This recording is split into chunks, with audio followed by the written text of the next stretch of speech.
Wheel of death go round and round. Don't get dizzy and don't fall down. Delirium.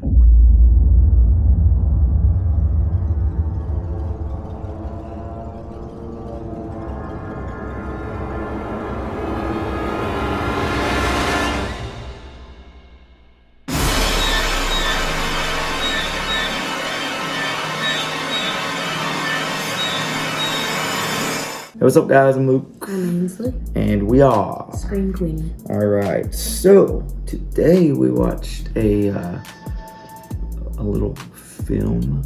And it was kind of about, like, I guess being at home by yourself. You know? A little bit. Well, kind of. I mean, you take someone who already has psychosis and isolate them even more. But, I mean, in general, though, I mean, you're fine being home by yourself, right? Yeah. This movie that we watched is from 2016. Now, The Wheel of Death chose this for us, but it's a little confusing because there's so many deliriums. Yeah, there were so many deliriums. And now, so like the one on the wheel said 2018, but that wasn't the one that you wanted to put on the wheel. Like, correct. This was the one from 2016. It stars Topher Grace as the main character. If you remember him from that 70s show, is probably what you remember him from the most. Also, the original Eddie Brock in Spider-Man 3, which I haven't seen. Well, Eddie Brock becomes Venom. So he was the original Venom in... I feel like I've heard this before. Yes, he was the original Venom in what is now canon in the MCU after... Because, you know, that's just a different part of the multiverse now. Yeah. Produced by Leonardo DiCaprio. Oh, yes, Blumhouse. Yeah, Blumhouse. Yeah, was it Jason Blum? I couldn't tell you. Yeah, Jason Blum. All right. Story, my friend, as you are the yarn spinner. Yes.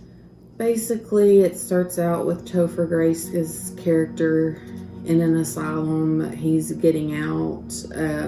His father has just killed himself, and he stands to inherit everything. He spends a few days in the house having fun, reliving his childhood.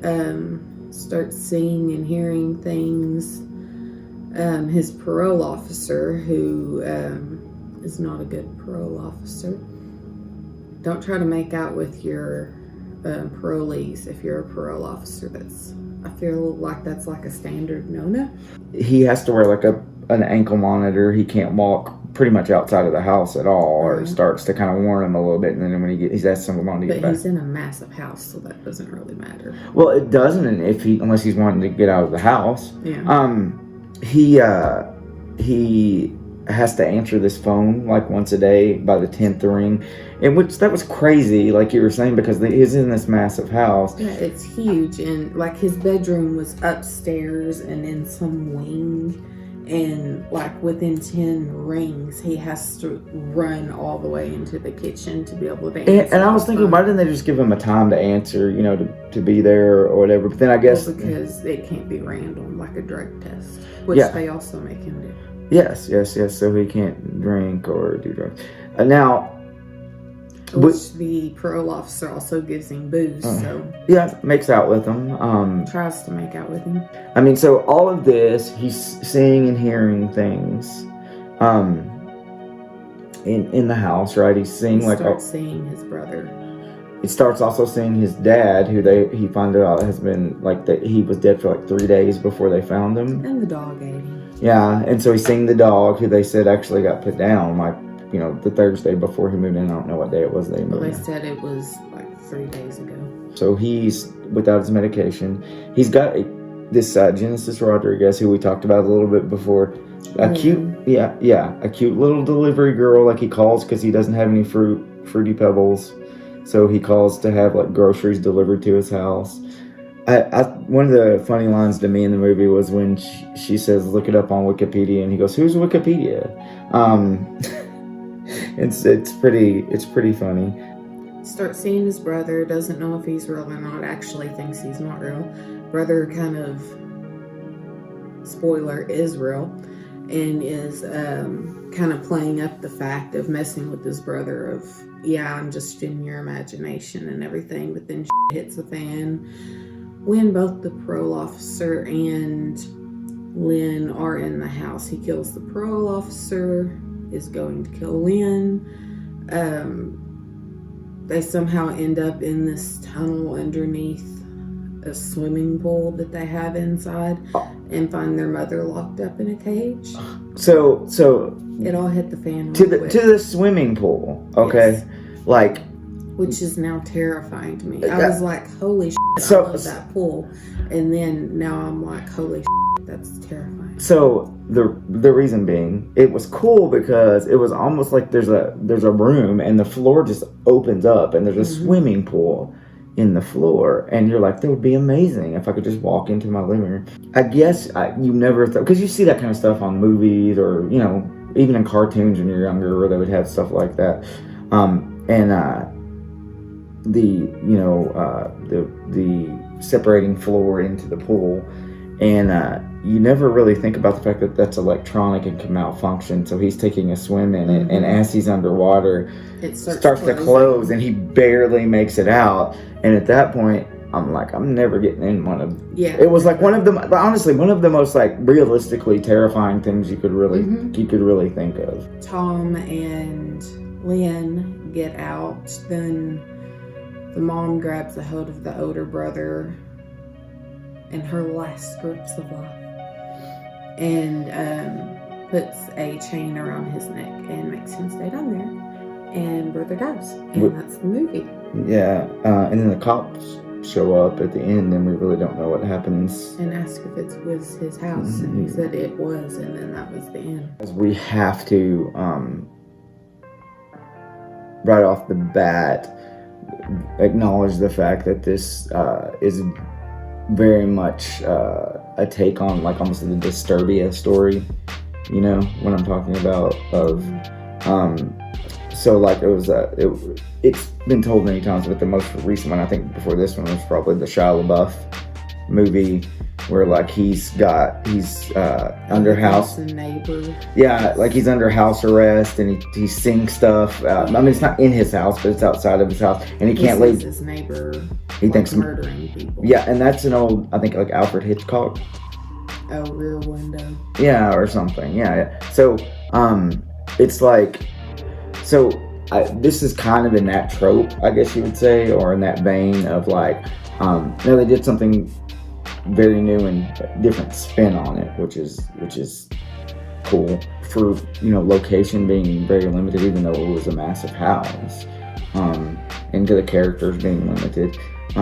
They did a very good job, because what would we say, probably 60 to 65 to 70% of this movie is just Topher Grace, like, in his own head, kind of chilling around the house. Yeah, in his own head, with people kind of randomly stopping by, or his brother, he kind of seeing him. It did a very good job, I felt like, of confusing you as far as like if it's real, if it's not real. Is it in his head? Well, because up until the end, really, I mean, I was still kind of asking about it, but up until the end, I kind of thought that him and his brother were the same person. Yeah. And that he had committed these things as far as like him maybe kind of having a multiple personality sort. Great story, great take on, like I said, kind of a classic trope on some things, and I really thought that the Topher Grace did amazing in this. I thought the other actors and actresses did what they needed to do to keep the story going for their, what would be considered kind of smaller roles in the film. Props to the writer of this movie, because I thought the script, it could have been way duller than this and way more predictable, and it wasn't. So, what did you think? I agree. I like the fact that they, like, you think you've got it figured out, and you're like, yeah, it's that, and then it's not. And then you're like, well, maybe it is a little bit. I thought the cast did really well, especially because, I mean, this was a low-budget film. It took us a minute to find it. Yeah. Even though it had someone who's somewhat recognizable. Well, and Leonardo DiCaprio. Yeah, Leonardo DiCaprio produced it. Yeah, so. So for a low-budget movie, definitely they did filming, acting, writing was all done very well. thoroughly enjoyed this film. And as far as a screen counter rating, I think I'm gonna give this one. I'm gonna give this one a good solid 3 screens on it. It was really good, and was just almost like a diamond in the rough for me right now, because like didn't know a whole lot about this at all until it came up, and then we were searching for it. So Yeah. what are you gonna give it? I give it a 3 as well. Okay. Well, I would definitely tell people to check this out. It's worth the time. Yeah, definitely. It was like 96 minutes.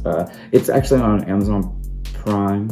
We would love for you guys to discuss with us, comment, disagree with us, agree with us. Tell us we're awesome, whatever you want to do in the comments of this video. Always make sure you're watching our back content if you haven't seen some of our previous episodes. As always, we would like for people to do what, Ainsley? Like, subscribe, and share. Thank you, my friend. And we will catch you guys next time. I have been Luke. I have been Ainsley. And together we are Screen Queenie. You guys have a good one. Bye. Bye.